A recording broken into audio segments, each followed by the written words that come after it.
चला मित्रांनो, आज पाहूया 100च्या जवळच्या संख्यांचा गुणाकार काही सेकंदामध्ये कसा काढायचा।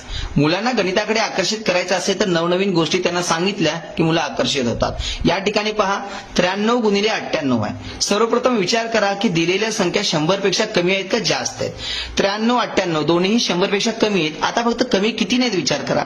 93 ही कमी 7 ने आहे मित्रांनो, 98 ही कमी 2 ने आहे। प्रथम कमी किंवा जास्त किती नाही बघा।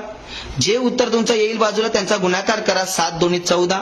मित्रांनो, पारंपरिक पद्धतीने आपण गुणाकार करतो, पण मुलांना आकर्षित करण्यासाठी नवनवीन पद्धती समोर ठेवाव्या लागतात। या ठिकाणी आपण कमी असलेल्या संख्यांचा गुणाकार केला। आता आपण या दोघांची वजाबाकी करा किंवा या दोघांची वजाबाकी करा, कोणाही एकाची केली तरी चालते। 93 मधून 2 गेले तरी 91 येणार आहेत आणि 98 मधून 7 गेले तरी 91। म्हणजे मित्रांनो, याचं उत्तर झालेलं आहे। बघा कशा प्रकारे केलं। आता हे उदाहरण बघा कशा प्रकारे, काही जण नंतर डाऊट काढतात, विचारतात अशा प्रकारे कसं। आता या ठिकाणी 100 पेक्षा जास्त आहे, पण मित्रांनो या ठिकाणी अधिक 4 करा। 102 म्हणजे 100 पेक्षा 2 ने जास्त आहे, अधिक 2 करा।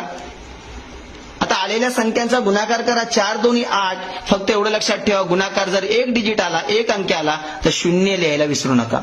या ठिकाणी 08 लिहायचं मित्रांनो। आता यांची या ठिकाणी आपण वजाबाकी केली, ती वजा चिन्ह असल्यामुळे या ठिकाणी बेरीज करा। 104 आणि 2 106। मित्रांनो, पद्धत आपण अवलंबून पहा। आवडल्यास शेअर करा, लाईक करा, कमेंट करा।